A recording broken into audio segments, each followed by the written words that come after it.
क्यों ताकते हो इन मंचों पर गुनहगार की तरह, चाहते हो तो हक छीन लो हकदार की तरह।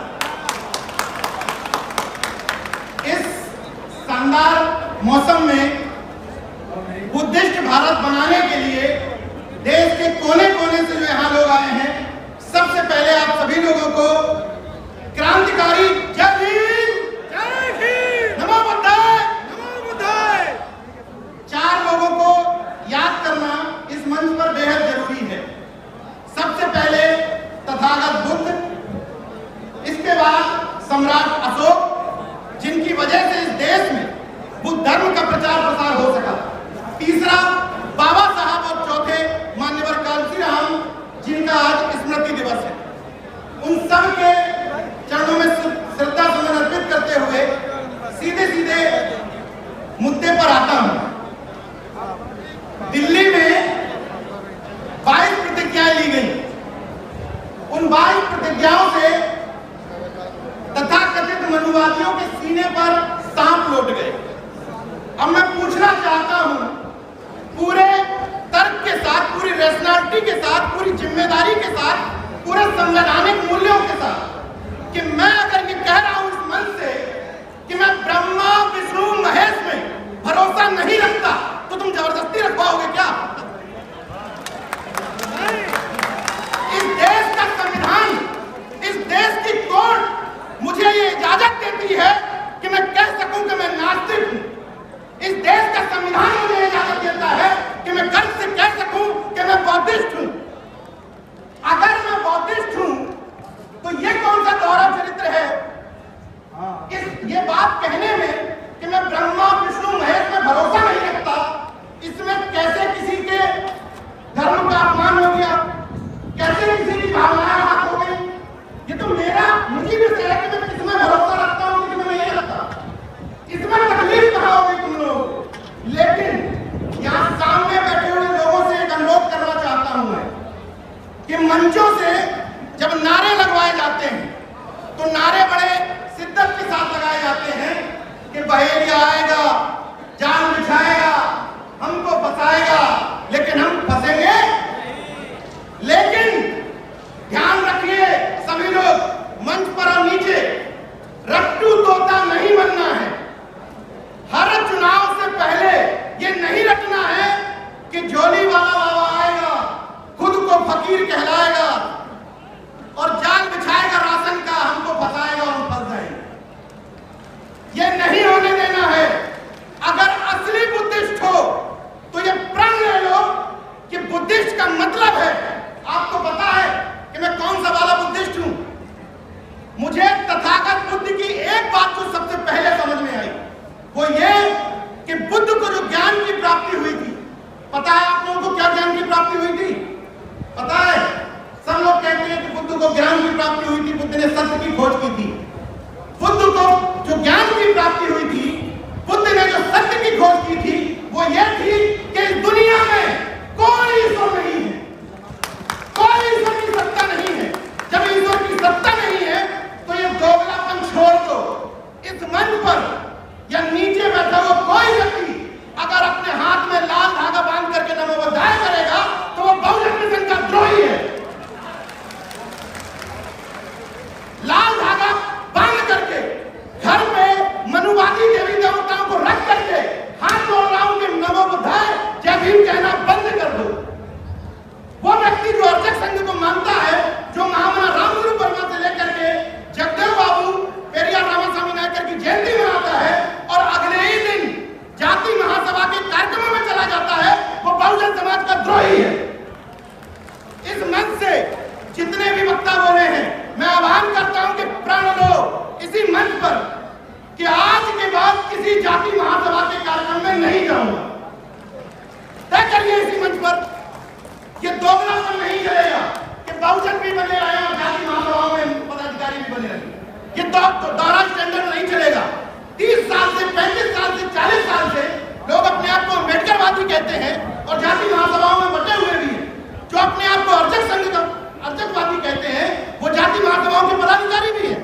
कैसे बदलाव आएगा? अपनी अपनी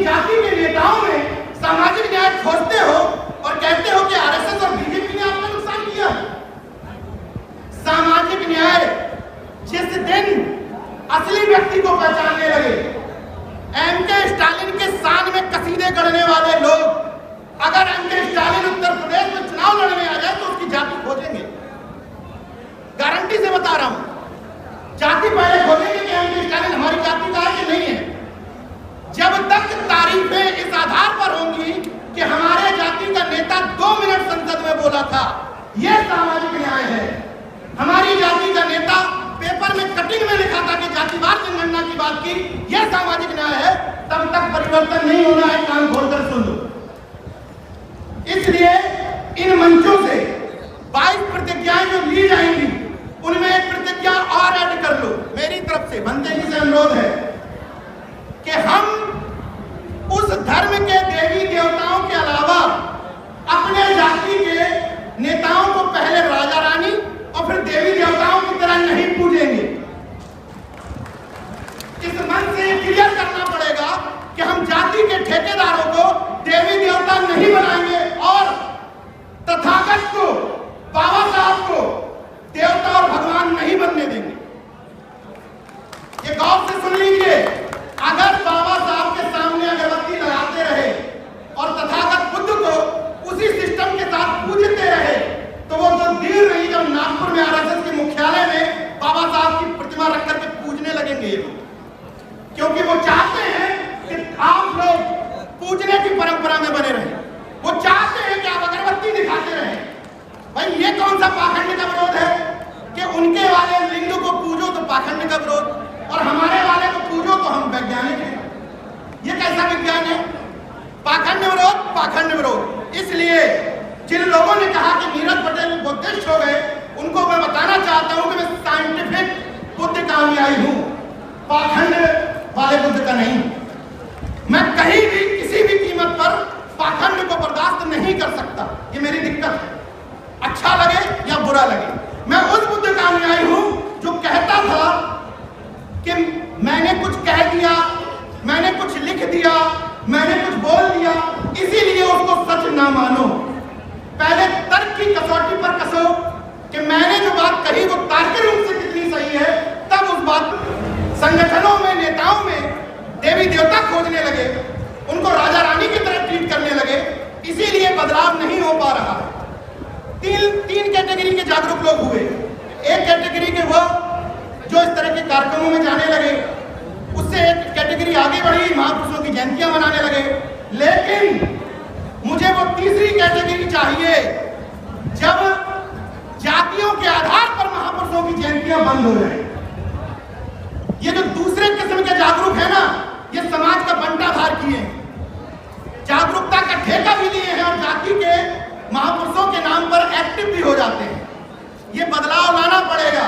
जब कुर्मी समाज का व्यक्ति कर्पूरी ठाकुर की जयंती मनाएगा, जब यादव समाज का व्यक्ति सिद्धिलाल चौरसिया की जयंती मनाएगा, जब मौर्य समाज का व्यक्ति संतराम विजय प्रजापति की जयंती मनाएगा और ये सब मिलकर के बाबा साहब की, रामस्वरूप वर्मा की, जगदेव बाबू की, महाराज सिंह भारती की जयंती मनाएंगे, बदलाव हो जाएगा। बदलाव झक मार के पीछे आएगा, झक मार के। लेकिन जब तक जाति के आधार पर ये क्राइटेरिया तय करोगे कि नीरज पटेल अच्छा बोलते हैं क्योंकि पटेल है, लक्ष्मण यादव अच्छा बोलते हैं क्योंकि यादव है, तब तक कोई बदलाव नहीं होने वाला। वहां की गुलामी यहां ट्रांसफर हो जाएगी और कुछ अंतर नहीं आना। यहां जितने व्यक्ति बैठे हैं, सबकी जिम्मेदारी बनती है कि अपने अपने सोशल मीडिया अकाउंट पे ध्यान दें। जिन लोगों ने नाम के बाद जाति हटा ली, उनके सोशल मीडिया अकाउंट चेक करो, 10 पोस्ट में पता चल जाता है कि किस जाति का है। गजब सामाजिक न्याय है। एक ट्रेंड देखिए, इस मंच पे बहुत अच्छा बोला जा सकता है, बीजेपी का विरोध करो, 50 मिनट सब ताली बजाते रहेंगे, बहुत आसान है। इस भीड़ को मूर्ख बनाना बहुत आसान है। केवल आपको पाखंड अंधविश्वास का विरोध करना है, बीजेपी के खिलाफ जहर उगलना है, हिट मांगना। लेकिन ये इन लोगों से कौन पूछेगा जो अपने नाम के आगे बौद्ध लगाने लगे? उन लोगों से कौन सवाल पूछेगा कि क्या बुद्धिस्ट बनने के बाद, नाम के आगे बौद्ध लगाने के बाद जातियों में शादियां बंद कर दी क्या? कौन सवाल पूछेगा? अभी तमाम लोग पहली कैटेगरी में हैं कि आज हम लोग इस परिवार को में शामिल होने आए हैं, कोई दिक्कत नहीं। लेकिन 10 साल से 20 साल से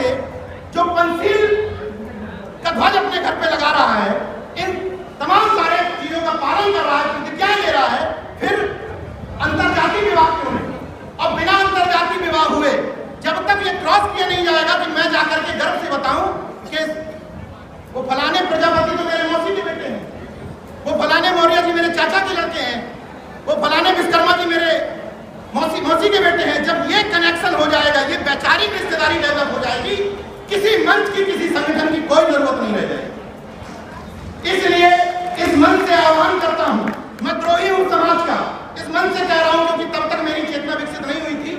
मैं कह रहा हूं मुझे गाली दी जा सकती है कि मैंने जाति में शादी की, इस बात के लिए मैं गुनाहगार हूं, आप लोग मेरे खिलाफ लिख सकते हैं, लेकिन उस समय तक चेतना विकसित नहीं हुई थी।